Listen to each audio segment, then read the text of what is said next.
नमस्कार, मैं रवीश कुमार। इस इलेक्शन में कोई विश्लेषण अब नहीं बचा है। बिहार में एनडीए की जीत सुनिश्चित नजर आ रही है। चुनाव आयोग की वेबसाइट पर 243 में से 243 सीटों के रुझान आने लगे हैं। यहां तक कि तेजस्वी यादव राघोपुर से पीछे चल रहे हैं। 4 दौर के बाद बीजेपी के सतीश कुमार तेजस्वी यादव से 3000 वोटों से आगे थे।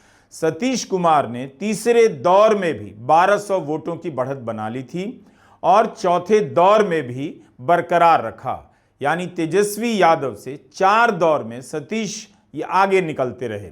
तेज प्रताप यादव भी महुआ से पीछे चल रहे हैं। न्यूज चैनलों के प्रसारण में तेज प्रताप को सुबह के वक्त आगे दिखाया गया, लेकिन यहां पर एलजेपी के संजय कुमार सिंह से तेज प्रताप काफी पीछे हो गए हैं।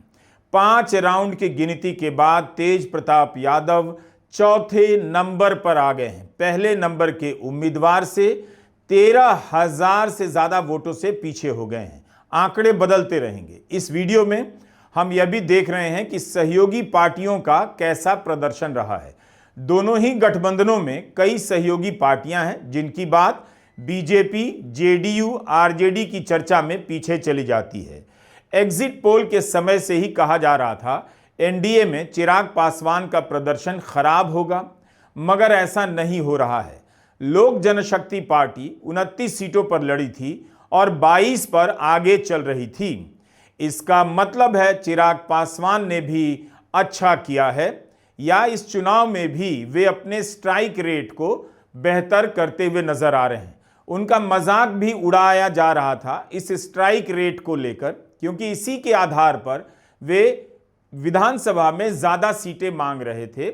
यह दिखा रहे थे कि लोकसभा के चुनाव में 2024 के चुनाव में एलजेपी का स्ट्राइक रेट बहुत अच्छा था, तो सहयोगी दलों ने इस स्ट्राइक रेट का मजाक भी उड़ाया। मगर चिराग पासवान इस चुनाव में भी बेहतर प्रदर्शन करते नजर आ रहे हैं। चुनाव में बाहर नहीं हुए। फतुहा सीट पर लोक जनशक्ति पार्टी 940 वोटों से आगे चल रही थी। बलरामपुर में लोक जनशक्ति पार्टी की संगीता देवी 8000 वोटों से आगे चल रही थी। गोविंदपुर से विनीता मेहता 5000 वोटों से आगे चल रही थी। यहां पर 7 दौर की गिनती हो चुकी थी। गोविंदगंज से लोक जनशक्ति पार्टी के राजू तिवारी कांग्रेस के शशि भूषण राय से 8300 वोटों से आगे चल रहे थे। यह भी बहुत बड़ी लीड है। एलजेपी को काफी बड़ी लीड मिल रही है। बोधगया में 11 दौर की गिनती हो चुकी है और यहां पर लोक जनशक्ति पार्टी के श्यामदेव पासवान 6542 वोटों से आगे चल रहे थे। श्यामदेव पासवान राजद के कुमार सर्वजीत से आगे निकल गए। बख्तियारपुर से भी लोक जनशक्ति पार्टी के उम्मीदवार ने आरजेडी को पीछे कर दिया है। यहां से एलजेपी के अरुण कुमार आरजेडी के अनिरुद्ध कुमार से 7796 वोटों से आगे निकल गए। यहां पर 9 दौर की गिनती हो चुकी थी। उस तब तक का यह आंकड़ा हम आपको बता रहे हैं। तो एक तरह से एलजेपी ने इस चुनाव में काफी अच्छा प्रदर्शन किया है। एनडीए के एक और सहयोगी दल है जीतन राम मांझी, उनकी पार्टी है हम 6 सीटों पर चुनाव लड़ी थी। इसका भी प्रदर्शन अच्छा है। 4 सीटों पर आगे चल रही थी। इमामगंज, कुटुंबा, बाराचत्री और अतरी से आगे चल रही थी। कुटुंबा से बिहार कांग्रेस के अध्यक्ष राजेश राम पीछे हो गए। यहां पर हम के उम्मीदवार ललन राम ने राजेश राम से 4400 वोटों से बढ़त बना ली। 3 दौर की गिनती यहां हो चुकी थी। इमामगंज में हम पार्टी की दीपा कुमारी आरजेडी की ऋतुप्रिया चौधरी से 3600 वोटों से आगे निकल चुकी हैं। 13 नवंबर को जीतन राम मांझी ने ट्वीट किया कि उनका स्ट्राइक रेट अच्छा होगा। शायद उन्हें भी एनडीए की इतनी सीटें आने का अंदाजा नहीं होगा। जिस तरह से एनडीए के सभी घटक दलों को सीटें आ रही हैं, अब इस झगड़े का कोई मतलब नहीं कि किसका स्ट्राइक रेट किससे अच्छा होगा।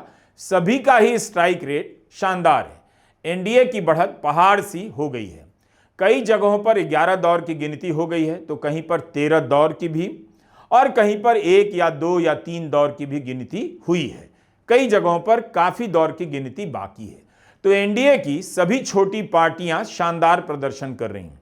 उपेंद्र कुशवाहा की पार्टी आरएलएम 6 सीटों पर लड़ी थी। मगर एक पर ही आगे चल रही थी। महागठबंधन की एक सहयोगी है वीआईपी।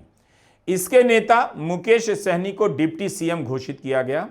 अभी तक के रुझानों में यह पार्टी किसी सीट पर आगे नजर नहीं आई। वीआईपी 10 सीटों पर लड़ रही है और अगर हार रही है तो यह बताता है कि महागठबंधन ने कैसे गठबंधन किए हैं। मुकेश सहनी का महागठबंधन को कोई फायदा नहीं मिला, जबकि तेजस्वी यादव ने अपनी सभी सभाओं में मुकेश सहनी को अपने साथ रखा।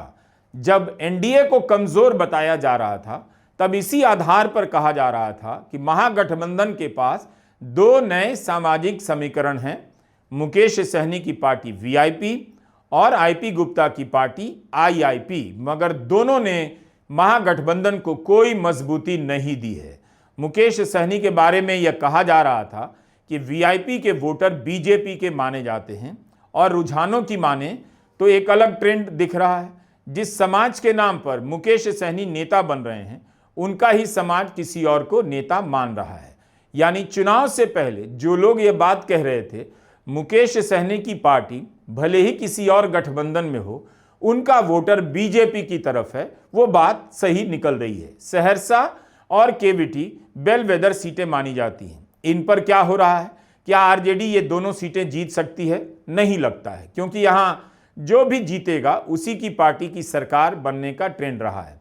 सहरसा से आईआईपी के आईपी गुप्ता उम्मीदवार हैं। कहा जा रहा था कि इनके कारण महागठबंधन का सामाजिक आधार व्यापक हुआ है, लेकिन आईपी गुप्ता यहीं से पीछे चल रहे हैं, अपनी सीट नहीं बचा पा रहे हैं। 3 दौर की गिनती के बाद बीजेपी के आलोक गुप्ता 2100 वोटों से आगे चल रहे हैं। केवीटी में आरजेडी के फराज फातमी पीछे हो गए हैं। यहां पर 8 दौर की गिनती हो चुकी है। बीजेपी के मुरारी मोहन झा 5100 वोटों से आगे चल रहे हैं। केवटी में जनसुराज को 1800 वोट मिले हैं। यहां पर बीजेपी के मुरारी मोहन झा को 30,000 वोट मिल चुके हैं। अलीनगर से बीजेपी की मैथिली ठाकुर जीत की तरफ जा रही हैं। अगर मैथिली जीत जाती हैं तो उनका नाम देश के युवा विधायकों में गिना जाएगा। कटिहार से बीजेपी के तारकेश्वर प्रसाद जीत की तरफ दिख रहे हैं। 2005 से ही यहां इस सीट से जीत रहे हैं। छपरा में खेसारी लाल यादव पीछे हैं। सीपीआईएमएल 7 सीटों पर आगे चल रही थी, जो घटकर 6 पर आ गई है। पालीगंज में यह पार्टी चुनाव लड़ रही है। यहां से संदीप सौरभ 3600 वोटों से आगे हैं। 6 दौर की गिनती हो चुकी है। पालीगंज में एलजेपी ने चुनाव लड़ा है। किशनगंज में 5 दौर की गिनती के बाद बीजेपी की स्वीटी सिंह 3100 वोटों से आगे चल रही हैं। ठाकुरगंज में जदयू के गोपाल कुमार अग्रवाल 7400 वोटों से आगे हैं। यहां एआईएमआईएम के गुलाम हसन दूसरे नंबर पर हैं और राजद यहां तीसरे नंबर पर है। दूसरे और तीसरे नंबर में 5000 का अंतर आ गया है, जबकि यहां 4 दौर की गिनती हो चुकी थी। बहादुरगंज में एलजेपी का उम्मीदवार आगे है। एलजेपी के मोहम्मद कलीमुद्दीन एआईएमआईएम के तौसीफ आलम से 3400 वोटों से आगे निकल गए हैं। यहां पर कांग्रेस तीसरे नंबर पर है। कोचा दमन में एआईएमआईएम के मोहम्मद सरवर आलम आगे चल रहे हैं। यहां 6 दौर की गिनती के बाद राजद के मुजाहिद आलम 2300 वोटों से पीछे हो गए हैं। यहां पर बीजेपी तीसरे नंबर पर है। यहां मुकाबला एआईएमआईएम और आरजेडी के बीच हुआ था। सीमांचल की 3 सीटों पर एआईएमआईएम राजद से आगे है। पूर्णिया में 8 दौर की गिनती हो चुकी है। यहां पर बीजेपी के विजय कुमार खेमका कांग्रेस के जितेंद्र कुमार से 20,000 वोटों से आगे हैं। खेमका को हराना बहुत मुश्किल लग रहा है। इस सीट पर जनसुराज को 1400 वोट मिले, यानी जनसुराज के वोट से किसी को यहां नुकसान नहीं हुआ। बीजेपी को भी जनसुराज से नुकसान नहीं पहुंचा है, जबकि सभी विश्लेषणों में यह दावा किया गया कि जनसुराज पार्टी अगर किसी को नुकसान पहुंचा रही है तो बीजेपी को पहुंचा रही है। और यह भी कहा गया कि प्रशांत किशोर के मुद्दे बिहार के युवाओं में ज्यादा लोकप्रिय हुए हैं, मगर वोटों के प्रदर्शन से ऐसा नहीं लगता कि बिहार के युवाओं ने प्रशांत किशोर पर भी भरोसा किया है। अररिया में शगुफ्ता अजीम 7800 वोटों से आगे चल रही थी। कांग्रेस के उम्मीदवार यहां दूसरे नंबर पर नजर आए और 4 दौर की गिनती हो चुकी थी। मधेपुरा में यादवों की मजबूत सीट मानी जाती है, मगर यहां जदयू की कविता कुमारी शाह राजद के चंद्रशेखर से 5200 से अधिक वोटों से आगे निकल गईं। चंद्रशेखर 3 बार के विधायक हैं। अगर कविता कुमारी यहां से जीत जाती हैं तो इस सीट पर पहली महिला और पहली बार गैर यादव उम्मीदवार होंगी। आज तक इस सीट पर गैर यादव उम्मीदवार नहीं जीत सका है। 2 राउंड की गिनती के बाद छपरा की सीट पर बीजेपी की छोटी कुमारी राजद के स्टार उम्मीदवार शत्रुघ्न सिन्हा उर्फ खेसारी लाल से 1600 वोटों से आगे चल रही हैं। 2010 से इस सीट पर बीजेपी जीतती आ रही है। तेजस्वी यादव से लेकर अखिलेश यादव, रवि किशन, निरहुआ ने इस सीट पर बीजेपी और आरजेडी दोनों के लिए प्रचार किया, अलग अलग अपने अपने दलों के लिए। सोनपुर में 2 दौर की गिनती हो चुकी थी। बीजेपी के विनय कुमार सिंह राजद के रामानुज प्रसाद से 70 वोटों से आगे निकल गए थे। 2 दौर की गिनती यहां हुई थी। नरपतगंज में बीजेपी की देवंती यादव राजद के मनीष यादव से 4 वोट से आगे थी, सिर्फ 4 वोट से। लेकिन यहां अभी 27 दौर की गिनती बाकी है। केसरिया में एक ही दौर की गिनती हुई और यहां पर 22 दौर की गिनती बाकी है, होनी है मतलब। यहां पर जदयू की शालिनी मिश्रा वीआईपी के वरुण विजय से 7 वोट से आगे थी।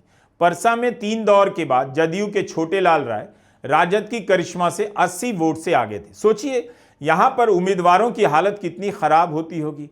काटने के लिए नाखून भी नहीं बचते होंगे, कुर्सी नोच रहे होंगे। 7 और 10 वोट से आगे पीछे होने का मतलब है बीपी का रेट कितना आगे पीछे हो रहा होगा, कोई अंदाजा लगा सकता है। जीरादेई में 5 दौर की गिनती हो चुकी है। यहां पर जदयू के भीष्म प्रताप सिंह 470 वोट से आगे हैं। यहां सीपीआईएमएल के अमरजीत कुशवाहा पिछली बार चुनाव जीते थे। लगता है यहां का मुकाबला एक एक वोट का चलेगा। इस सीट पर 18 राउंड की गिनती बाकी है। 5 राउंड के बाद बीजेपी के सम्राट चौधरी 4400 वोटों से आगे निकल गए, यानी जीत की तरफ बढ़ चुके हैं। इस सीट पर राजद की ओर से अरुण कुमार लड़ रहे हैं। सम्राट चौधरी की डिग्री को लेकर बवाल हुआ तो जनसुराज ने डॉक्टर संतोष कुमार सिंह को उनके खिलाफ उतारा। 5 राउंड की गिनती के बाद डॉक्टर संतोष को केवल 481 वोट मिले हैं। लगता है उन्हें अपने परिवार और मोहल्ले के ही वोट मिले हैं। 10 साल से यह सीट जदयू के पास थी। इस बार नीतीश कुमार ने राजीव कुमार सिंह से लेकर यह सीट सम्राट चौधरी को दे दी, जिनके मां और पिता दोनों इस सीट पर जीत चुके थे। मोकामा से अनंत सिंह 13,000 वोटों से आगे हो चुके हैं। 11 दौर की गिनती वहां हो चुकी थी। मोहम्मद शहाबुद्दीन के बेटे ओसामा शहाबुद्दीन रघुनाथपुर से 3400 वोट से लीड कर रहे थे। यहां 4 दौर की गिनती हो चुकी थी। तो 243 सीटों के आंकड़े हैं। चुनाव आयोग की वेबसाइट से हम आपको बता रहे हैं, ये रुझान है। जनसुराज का कहीं खाता खुलता हुआ नहीं आ रहा है। एग्जिट पोल का सैंपल देखिए, कहां से उन्हें 0 से 4 सीटें दी जा रही थी, मगर किसी भी सीट पर जनसुराज इस वक्त हमें आगे नहीं दिखा। रामगढ़ में बसपा ने बढ़त बनाई हुई है। बसपा के सतीश यादव बीजेपी के अशोक कुमार सिंह से 3600 वोटों से आगे हैं। यहां पर 5 दौर की गिनती हो चुकी थी, 21 दौर की बाकी है। न्यूज़ चैनल अब पूरे आत्मविश्वास से बता रहे हैं कि एनडीए की आंधी चल रही है, एनडीए की ही सरकार बनेगी। इसमें अब कुछ भी बदलाव होने के आसार नहीं हैं, क्योंकि इस सैंपल में 10, 13, 15 दौर की गिनती के भी आंकड़े हैं, यानी सैंपल बड़ा हो चुका है। एनडीए की जीत ने सारे रिकॉर्ड तोड़ दिए हैं। महागठबंधन इस चुनाव में 2020 की तुलना में कहीं ज्यादा बिखर चुका है। नमस्कार, मैं रवीश कुमार।